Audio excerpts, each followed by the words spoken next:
any statements before we move on to questions? Well, we'll continue to need our fans, need our student section to be elite, spectacular, how they've been in the past, to just support our ball team. And our environment here is one of the top environments in the country, I believe, especially with the energy and enthusiasm that our fans support us with.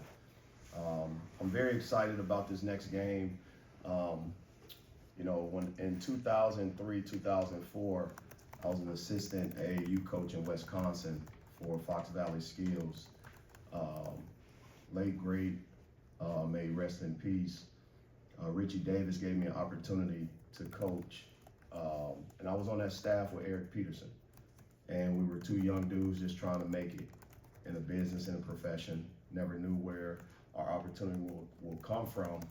So based off of what's going on at South Dakota, he's done a great job. Very impressed with his teams, the way that they play and what they bring in the difficult situations they'll continue to put us in. So they're coming off the best season that they've had in a long time under his watch, 19-14, and obviously 9-7 in the Summit. They return a lot of their guys. Over 10 guys return to that team. When you have that type of continuity, it can pose any problems to any opponent. So that's one thing to look for. As it relates to our team, I'm very excited about what specifically I've seen from Luke Northweather. I think it's silent, it's invisible, but it's not, in my eyes, underrated. He does a great job, and his IQ, he makes the game a lot easier for all of his teammates. And I'm very, very excited with his continued growth and what he brings from shooting perspective, passing, basketball IQ, positional, and just the calmness that he plays with. He may not be perfect, but he's perfect for me, perfect for us. Our strong shooting, as it relates to Luke Northweather, Jacob Cruz, Ant Robinson, Jaden Stone, those guys are doing a great job allowing the game to come to them easily and seamlessly. And their teammates are doing a good job of taking the stress off of them and creating easy shot opportunities. That's why their percentages are where they are. Our depth, obviously, with Mark Mitchell leading the way, unselfish leader that we gotta have, be as aggressive as possible at all times. You know, Jacob Cruz is getting close to a milestone, I think 1,000 points. He's near about 18, 19 points away from that. Any questions? Dennis, with Jason Crowe, can you just kind of take us through the timeline of building that relationship with him? Well, I've known Jason Crowe Sr. for a long time.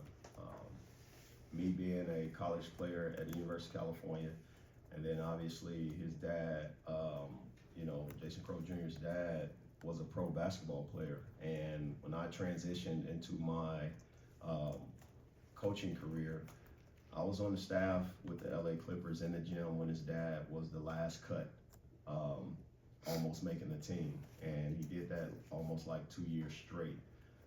So we know similar people, we know some of the same people. One of my mentors, George Ravlin, who just recently passed away, impacted the game of basketball in a way that people really don't understand globally. When I say globally, he just loved basketball from pro, college to grassroots. That's another relationship that we have in common. And when I say in common, his dad, meaning Jason Crowe Sr., is a basketball guy. He's a basketball junkie. He was coached by his dad at some point as well, meaning Jason Crowe Jr.'s grandfather. And the education of it, he always watched our games. So that first conversation and that first call, it wasn't a, who is this? It was, man, I've been waiting on your call. And when you have that in the recruiting process, because there are similarities in recruiting, it's like you don't even talk about Missouri. We don't talk about Jason Crowe Jr. We just talk and reconnect.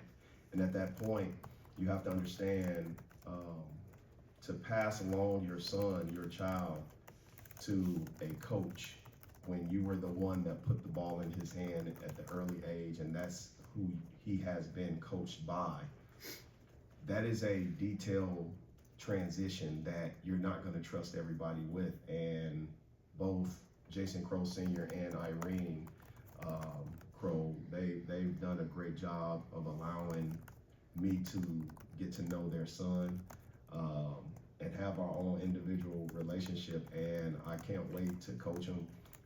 But I know what he brings to the table. I know what he brings to the team. And that's an unbelievable family that when I look at the families that we have recruited that's on our team, in our program now, they fit right in.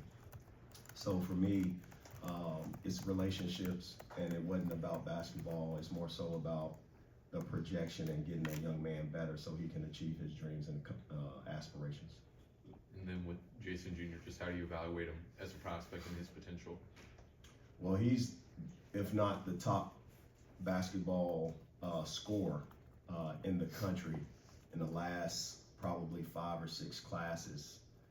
Whenever you're breaking a record, a California State record at the magnitude he has been able to do it, you're getting a scorer, but you're also getting a playmaker. People look at what he has to do for his high school team to win and think that's all he can do. He can do more than score. He can pass his behind off. He sees the game a different way. But when you see the confidence and the preparation behind the scenes, I wish you guys could see the preparation beforehand. I've been out to LA early in the morning, 5 a.m. at the gym, watching this young man in a routine that he's been consistent with over a period of time. The other part of it is being able to see how his village operates and how they run. Mom is top notch. She does what she needs to do to help both her son, daughter, and husband prepare for life every day. And it makes it easier for those to participate and execute whatever's in front of them.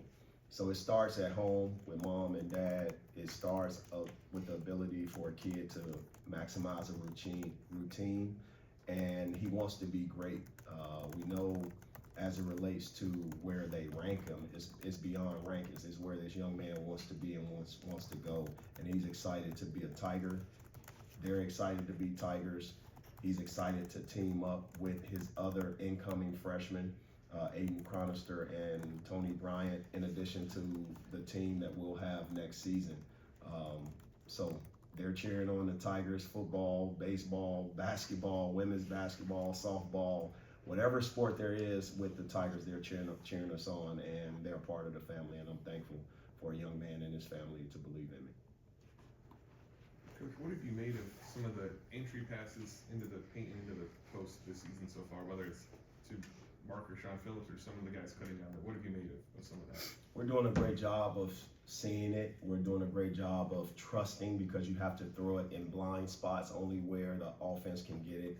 So there's a connection part that allows you to do it. We have to keep practicing.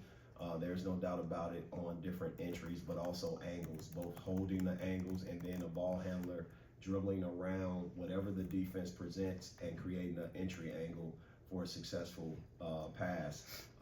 The operating areas is what we want to execute, and there's different plays that we have that'll get that ball inside, but it's obviously a balance where we want to also have external scoring, but also internal. Paint touches is important from guards and posts, and obviously 3-point shots as well, which is allowing us to have that balance that we have in our shooting to have that presence. Similar with Jason, you were talking to Aidan Chronister for years. What was it like kind of building up that relationship over time, and what did you see in him so early that made you want to kind of foster that relationship over such a long period? Well, it was an early morning game in Wichita that I saw Aidan Chronister play recently this past recruiting period, and this speaks for his infectious personality. He was on a fast break by himself. I knew what he was going to do with it as it relates to what he's shown the ability with his athleticism to finish in the paint. Layup line, he's dunking it backwards, forwards, everything. The ball happened to fly 30 feet high out of bounds. He's by himself. his reaction to that play early morning showed what I love out of players. A joy, an innocent joy where the pressure, yeah, kids want to be perfect, but that kid came away with a smile. And I recall whether it was talking to his mom, dad, or himself, bringing up that play and just how he was able to seamlessly laugh at himself and say, Coach, I recovered from it, different things like that. Well, what does that mean? It means Aidan Chronister has the ability to offset the stress inside of a circle, inside of a team, and find his niche, find what it is that he does. Both mom, dad, they did a great job, unbelievable with his brother. His brother's a pitcher at Xavier, and his brother's about 6'10". So I do hope Aidan Chronister grows a little bit. That's the other magnitude. But mom's was a high level volleyball player, played for Coach Poole, who's now the head coach in volleyball at Florida State. So mom and I had that conversation. Dad played basketball at Arkansas. We've had conversations. So they knew what they wanted out of a coach and out of an environment. So for me, having that relationship, just checking in on them, never talking about basketball, making it about life was great. And his high school coach has done a great job with him as well. So I'm excited to add Aidan Chronister in addition to, again, Tony Bryant and Jason Crowe Jr. to our team. Coach, I asked you a little bit about it after this past game, but have you looked more into kind of the pairing of Mark Mitchell and Sean Phillips and kind of how they have worked together so far this season? No, I didn't look at the analytics yet, and you do a great job, Drew. You want me to look at something that I won't look at yet, okay? But you can tell me what you see and what the numbers discuss. Tell me what the numbers discuss. So the numbers say that they're typically better when there's just one or the other out there so far, and that they're more effective around the rim that way. And so I guess my question is, how have you been trying to fit those two together when they're both trying to attack the rim? So, great question. I knew what you were getting at. I wanted you to discuss it. All right. Now, Drew, you have analyzed analytics very well, so I appreciate you. I feel what you're saying. Over a period of time, I don't want to jump to those conclusions because we do know what the size represents on the defensive end. The other part of it is sometimes that's where when you have a full roster, a healthy roster, you can now mismatch guys where, as before, you can look at when Luke Northweather gets into the game and how easy and seamless he makes it for either one of those guys. And it's because of the skill set. He spaces the court. Now I'm curious to see what that looks like with Trent Burns when it's time for him to come back and Mark Mitchell. I want to look at what now with the healthy roster, I want to see what Javon and Sean Phillips bring to the table. But at this small sample size, I don't want to jump to conclusions and then start to make changes. I want guys to get used to certain things right now, but play through those early hiccups and those mistakes that sometimes the stats and analytics show. You still got to have manalytics, right? Man-made decisions, not all analytics. And that's where I have to understand the physical presence sometimes in basketball can be underestimated. And that's where Sean and Mark on the court at the same time can cause problems. One last question. In a similar vein, I think two of your most three used lineups so far this season have included Jacob, Mark, and Luke. Is that a spacing thing? Is that mostly to do with spacing, or is there some other reason there? Yeah, so when you think of the opponents we've played, their defense was heavy dig. And I needed to make sure Mark Mitchell or even Sean Phillips had more space to be able to get into those creases. Therefore, when you add a Jacob Cruz and his gravity, when you add not just Jacob, but Jaden Stone, when you add Luke Northweather, if you put those guys on the court with each other, in addition to an Ant Robinson at the point guard, and now you have your choice of Mark Mitchell and Sean Phillips, it's going to create some gravity that is unexplainable, and I just have to, as the head coach, continue to put our guys in a great position to make those plays, whether it's Ant Robinson on the ball or Mark Mitchell off the ball, and where he can get those driving angles, because they are really good at getting to the foul line. They're very aggressive downhill drivers, in addition to Sebastian Mack. I have to make sure the moving parts aren't always moving, but they're comfortable with their roles. They're comfortable with what we need from them, because ultimately we have versatile players, and they have to all be stars in their roles and execute the game plan based off of what the defense is trying to take away. And that's when scouting reports come in. So that's where we look at, and that's what has been more a predictor to the outcomes and the lineups, to be able to make sure we're executing. All right, thanks, Coach. Thanks, MIZ.